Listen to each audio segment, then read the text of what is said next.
Taking a Walk. I believe music with the capital M is spiritual by nature. I actually don't even think you have to put a spiritual overtone to it lyrically. I just think music is inherently spiritual. It's a spiritual language. Welcome to this episode of the Taking a Walk podcast with Buzz Knight.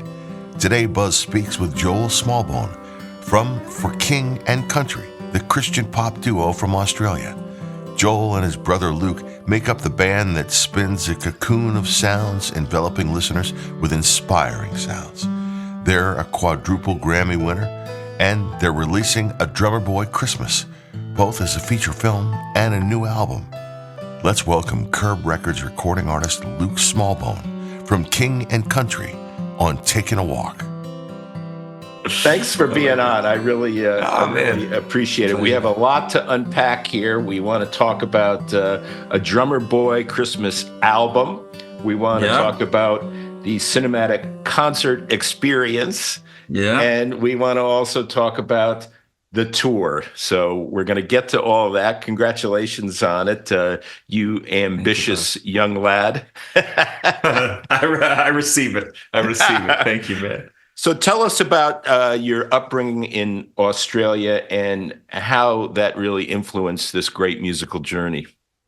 Yeah, I mean, it's like any great journey. It starts with one step, right? And I feel like the Australian childhood beginnings, albeit in many ways so simple, were so profound. I mean, but some of my first memories were looking at vinyl 45 records of like rock bands of Striper and Whiteheart. And my dad was a concert promoter, so he'd bring artists down and I often say that music chose me even more than I chose music, because we were just inundated with it at such a young age. And then fast forward to when we moved to the States, our sister, Rebecca and James, started traveling as sort of a gospel Christian artist, and Dad needed cheap labor, and he looked around and saw that he had 5 sons. And so we became the road crew. So we stage managing, background vocals, lighting, and it really taught us how to put on a show. But not only that, it taught us the sort of hallmark importance of compromise and creativity and collaboration. These things that if you do not have the ability to compromise or collaborate with people, it's over before it begins. And so I'm so grateful for the younger years of what would become For King and Country, but more than that, just as a family and as young men, learning how to create together. So did you and Luke always get on well? No. No, could you answer that a little more quickly? Luke and I didn't get on well because, you know, the whole, if you've got 2 magnets and you sort of, you know, you flip them around the right way and but if you flip them around the wrong way, they just repel each other.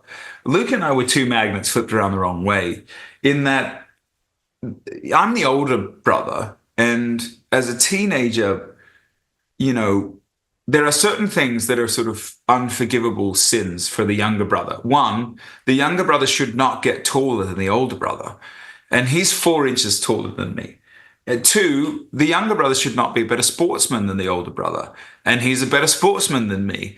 And 3, the younger brother should not be a better singer and more naturally talented than the older brother. And I think he is. And so it just made this hotbed buzz of resentment from me. And ironically and sort of poetically, it's music that brought us back together. But, you know, when he was 19 and I was 21, he'd torn his ACL in his first game of his junior year. And I'd come to him and at Dad's request and said, do you just want to write some songs together? He'd never written a song before. I had been writing since about 15 or 16. And we never stopped. Here we are. And music brought us back together in many ways. So talk about the evolution of the band names to the present. Yeah. Oh, man. There's some awful band names. You know, one of them was was Osterville, wanted to be like Australia to Nashville, AUS to Ville, the Ville, put together. One time, Buzz, we just said, we went into a coffee shop. We said, we're not leaving this coffee shop until we come up with a band name. And we walked out with Joel and Luke as our band name. and then, honestly, we started getting closer. We were very close to actually being called Churchill. Just less of an homage to Winston and more of just an idea of like a city on a hill. And it just felt regal. And then I came up with the phrase, all the king's men. And I just thought there was something about, I wanted to have a name that started with A because, everything was digitizing at the time. And I always wanted to be at the top of the list, And then I actually walked into the studio and I said, what about all the king's men? And it was our producer, Sean Schenkel, that swung around his chair and he said, do you remember that British phrase for king and country that, when soldiers were charging in to bleed for what they believed and to stand for something greater than themselves, they would chant for king and country. And I kind of thought, we haven't looked back. We thought, well, that's it. So we jumped on, the World Wide Web, and it was great. And then in that day, this was 10 years ago, we jumped on MySpace, and thank God that was available. And the rest is history, as they say. The rest is history. Yeah. So tell me about a typical songwriting process that you guys go through. Yeah. And I want to stop you, Joel, real quick. This Sure. is a fact of the way the world is right now. So I'm sorry, the UPS truck is pulling up and my two maniacal dogs are going nuts downstairs. So please don't let that distract you. Oh, I can't. I can't hear them. We have a Great Dane, so every now and then I'll be in an interview. I'm at the management office now, but this Great Dane will sort of, this 130-pound beast will sort of pass by the camera. So, not today though. So music and songwriting. It's interesting, the statement, Buzz, that art imitates life. I would also say that art imitates process. So if your process is too rigid and consistent, your art will inevitably feel rigid and consistent, and sometimes not in the best way. And so I'm a very methodical thinker, but when it comes to songwriting, I actually try to break the whole thing up. I try to, it might be a beat that inspires us, and it might be taking two verses or two ideas from different songs and merging them together. One of the ideas that we came up with for a song called Fix My Eyes was Luke came up with in the shower and recorded on his iPhone. I wasn't there to verify, but I'm told. And so you just create safe spaces where, and try and keep this humble spirit of possibility of like, what could happen here? And that's for us where good art usually shows up. But when you go in and you're like, well, we're going to do this and this and this. First of all, I tend to sabotage those environments. So I'll just do like a sort of a mild boycott. I'm a creative boycott. I'm not going to do this. But we have selected, a handful of really good men and women that we work very closely with, and we branch out of it occasionally, but trust is so key in the process as well, Well, and how did you end up with the amazing folks at Curb? I love them. I've met so many of them over time. Yeah. They're just the nicest people. How did that come to pass? The closest illustration I could probably put to the Curb relationship was an arranged marriage, because we were on Warner, and then we got shifted over to Word Warner, and then Warner got bought, and then Warner sold Word. And Curb had always had a small portion of Word, but then about 7 years ago, they actually bought Word Records holistically, and they became Curb Word in essence. And it's interesting, to take the arranged marriage to the end of itself. Sometimes those arranged marriages actually really work well. And sometimes the people that set them up actually knew what they were doing, and sometimes they work better than when you've just chosen two people. And so there's been a lot of twists and turns when it comes to labels and contracts for Luke and me, but by the grace of God, and Curb's no exception, we've always found a way, as has the label, to all land on our feet. We never got into that. We were close at points. We never got into that moment where it was like the gridlock. You hear about the infamous artist label gridlock, where the label doesn't want you to do anything and they won't release you, and you're stuck. Fortunately, we've never gotten to that point, and we're far from it with Curb and their leadership. Well, when you got a guy like R.J. Meacham involved, good things are bound to happen, because he's a solid soul. So the spiritual nature and the blend of spiritual and pop is really just an amazing combination. The music is so uplifting and makes you just feel great. Do you personally believe that music has really healing powers? I personally believe that music is the language of the angels. Buzz, like it's this unexplainable. What else can pull you out of depression? What else can spur you on that run? What else can restore a relationship?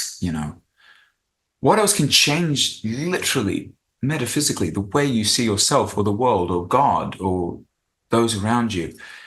It's magic, it's miraculous. And the chance to steward this miracle for Luke and me is really profound.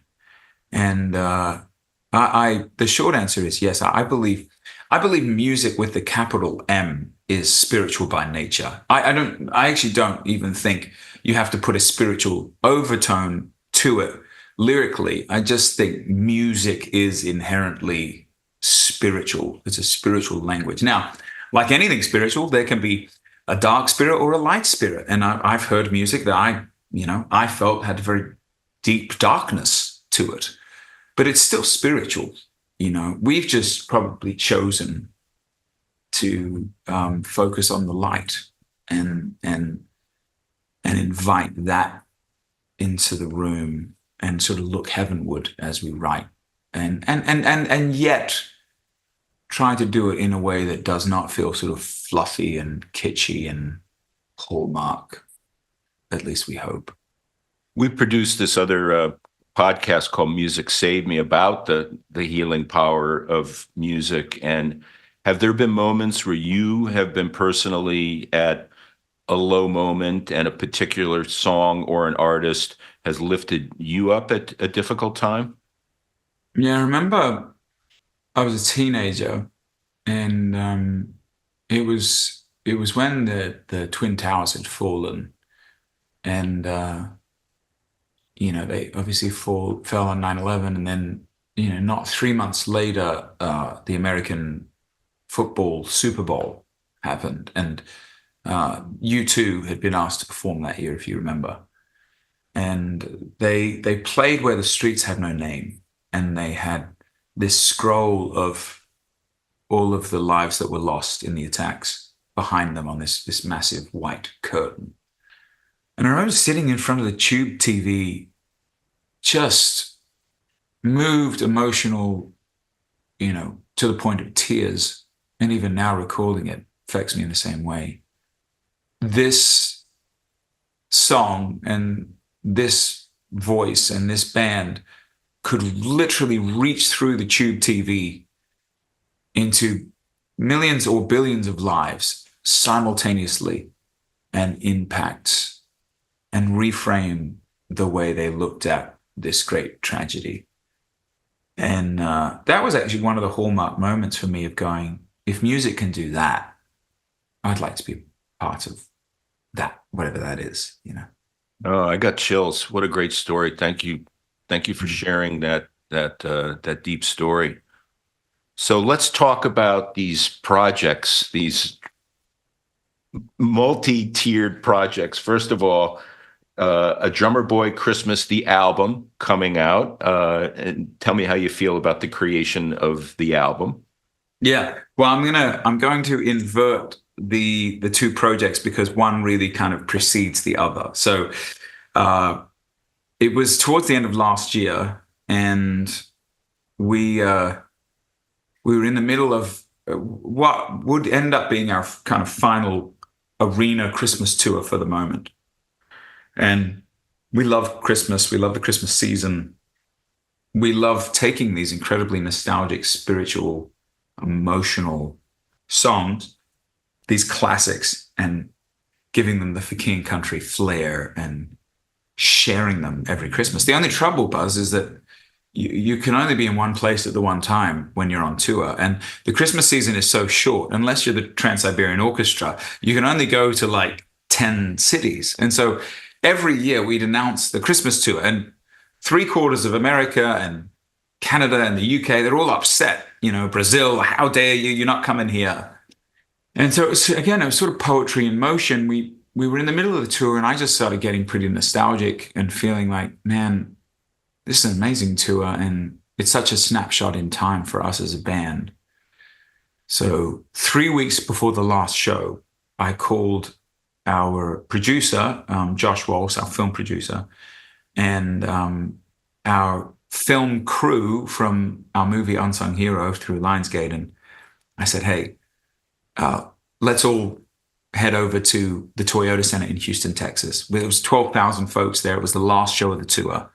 I said, let's capture a cinematic concert experience, so that in 2024, instead of upsetting everyone when we announce that we're not going within 1,000 miles of them, we can put this in theaters, and it will be in driving distance of every American. 1,500 theaters, December 5th through the 9th, and potentially even beyond that. And that's what happened. We had a Grammy Award-winning mixer and an Emmy Award-winning film mixer tag team bringing it sonically to life.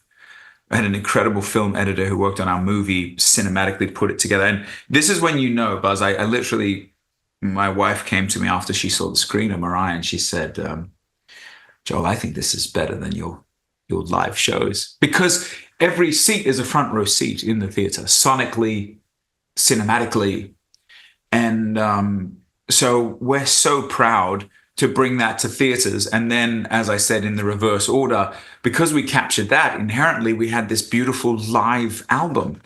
So we're not only going to be able to keep people company in the theaters this Christmas and usher in the greatest holiday of the year and the greatest news the world has ever known, but we're also going to be able to,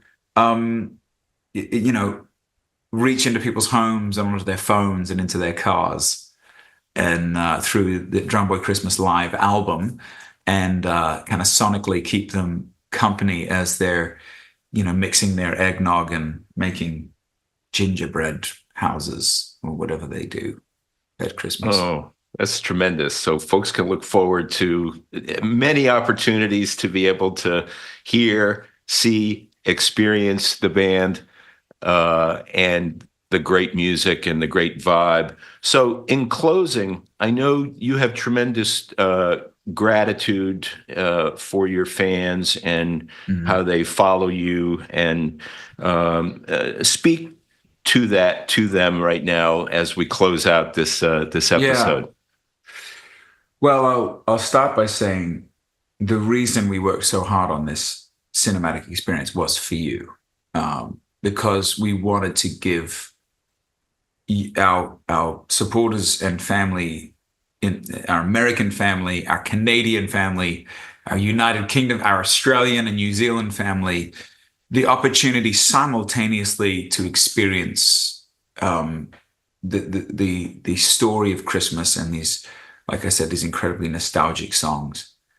So this, in many ways, we see this cinematic concert experience as a gift to you. And then, secondly, we've announced this about a month ago, but we're stepping away from touring in 2025. for the entirety of the year. And I want you to know that we did that for you, because it's time to create. And you're pouring out so much on the road that you need that time to be able to write, as we started this conversation with. And we're going to go into production for our next film next year. And so we're taking 2025 off from touring to create, so that we can come back to you in 2026, sort of for King and Country 2.0, with some new music and a new movie, and we, so the honor of our lives to sing and play and now make movies for you as well. Joel, thank you so much to you and your bro and your whole team. And congratulations on everything. I wish you well and good health this holiday season. And thank you for the joy of the music. Amen. Thanks, Buzz. Thanks for listening to this episode of the Taking a Walk podcast. Share this and other episodes with your friends and follow us so you never miss an episode. Taking a Walk is available on the iHeartRadio app, Apple Podcasts, and wherever you get your podcasts.